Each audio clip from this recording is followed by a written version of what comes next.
Click the link in the description to download your own copy of this video's problem. Hey guys, Russ here. Welcome back to another fantastic chemistry video, and today we're going to learn how to name these bad boys using IUPAC rules. Not a problem. Too easy. We got this. All right, let's start here. All right, so there's a few things you have to know about naming alkenes. First of all, you always number the carbons so that the longest chain contains the double bond. Has to. That's the rule. The alkene must be in the longest carbon chain. So 1, 2, 3, 4 would not work. Has to be 1, 2, 3, 4. Has to go this way, so the double bond's included, right? Now we can number from here or number from here. If you number from here, 1, 2, 3, the double bond would start at carbon 3. If you number from here, the double bond starts from carbon 1. You always pick the lower number for the double bond. Not a problem. So this is going to be a but-1-ene. So that's where the double bond is on carbon 1. So you say but-1-ene. Then you find out where all the substituents are, the same way you would with alkanes. So here we have 1 bromo, 1 chloro, 2 methyl. If you don't see it, let's number the carbons. So 1 ene, 1 chloro, 1 bromo, 2 methyl. Not bad, right? Number the longest chain that contains the double bond. Give the double bond the lower number, the lowest numbers that you can. Then name all the number and name all the substituents around that. Not a problem. You've done that before. So now, so far you would say 1 bromo, 1 chloro, 2 methyl, but 1 ene. You would just say that. But now we have to be careful because there's stereochemistry around that double bond. The chlorine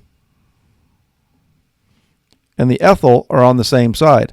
The bromine and the methyl are on the same side. But that doesn't have to be that way.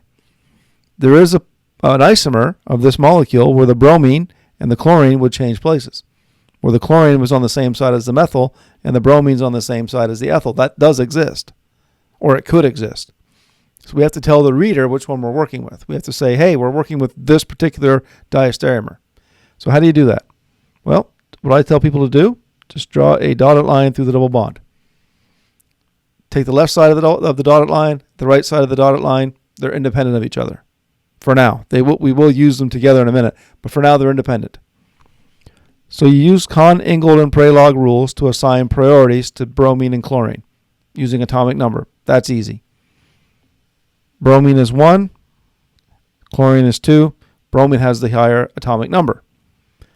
On this side, methyl is 2, ethyl is 1. So that's how you assign priority. Now, once you've done that, compare where the group 1 is. Group 1 is on opposite sides of the double bond. For each side of the double bond, group 1 is on opposite sides. That's known as E. If group 1 had been on the same side, you would call that Z. So E, opposite sides, Z, same side. Let's put it all together.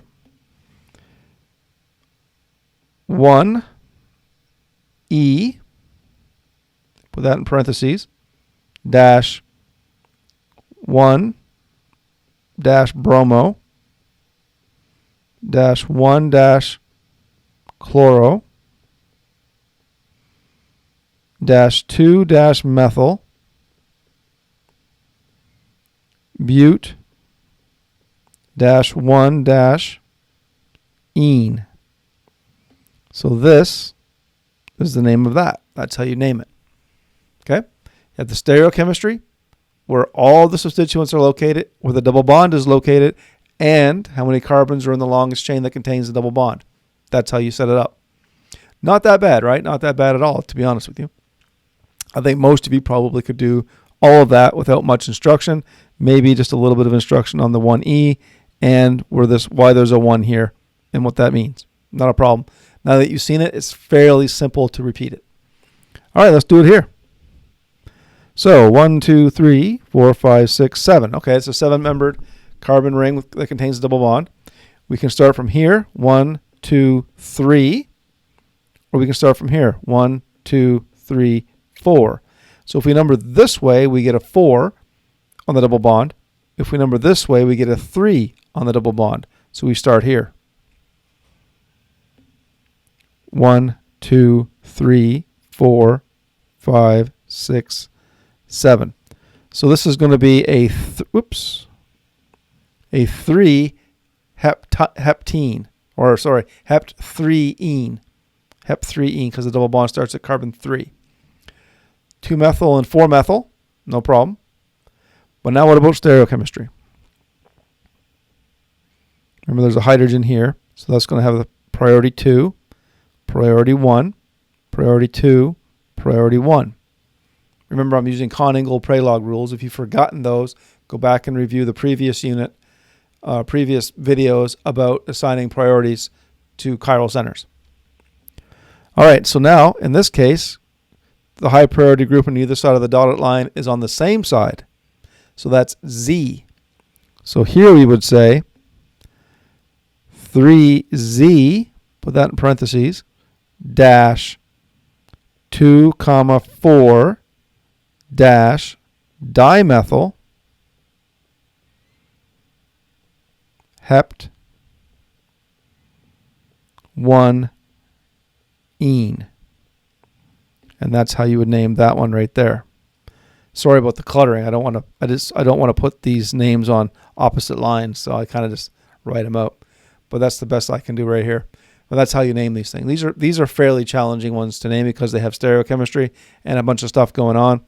So, if you can do these, you can do pretty much anything that at least I will give you on an exam. Maybe other faculty are a little bit tougher or more rigorous, I guess you would say. All right, this one. Now, this one has two complications. It has stereochemistry here and here. So we're going to have to address that. We're going to have to figure out how to do that for the reader. So we can start here, 1, 2, 3, 4, 5, 6, 7, or here, 1, 2, 3, 4, 5, 6, 7. All right, not a problem. So now, this is carbon 1, 2, 3, 4, 5, 6, and 7. Easy enough, right? So let's figure out the stereochemistry at the double bond first. Remember, there's a hydrogen here, and there's a hydrogen here. So that's going to be 1 and 2, 2 and 1. So this double bond stereochemistry will be E. Let's figure out the stereochemistry at carbon 5. So that's 4.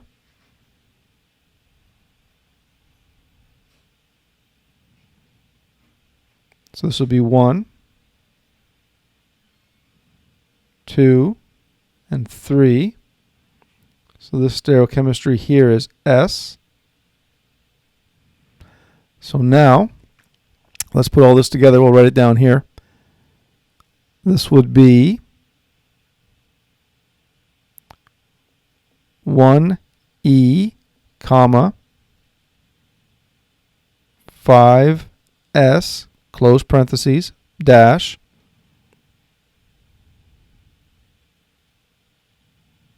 so that's going to be in alphabetical order at this point, so it's going to be either iodo or it's going to be isopropyl.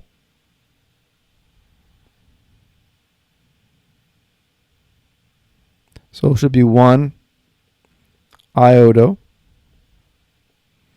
dash 5 isopropyl. Oh, I need some more room here.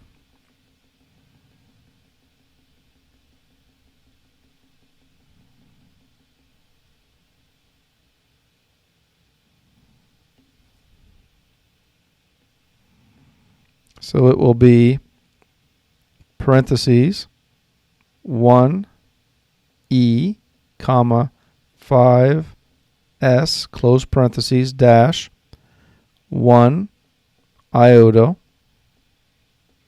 dash 5 isopropyl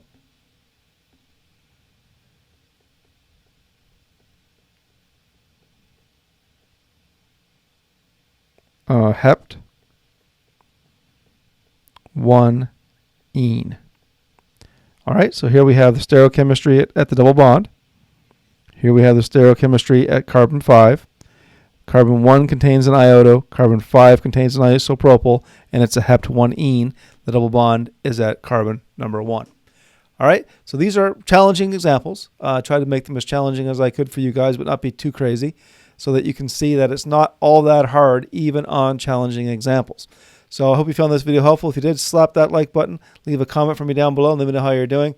Please tell me what you're working on in your organic chemistry course. Maybe I can make a video for you. And if you could, please subscribe to my channel. It really does help me as a YouTube creator when people subscribe. So please slap that subscribe button as well.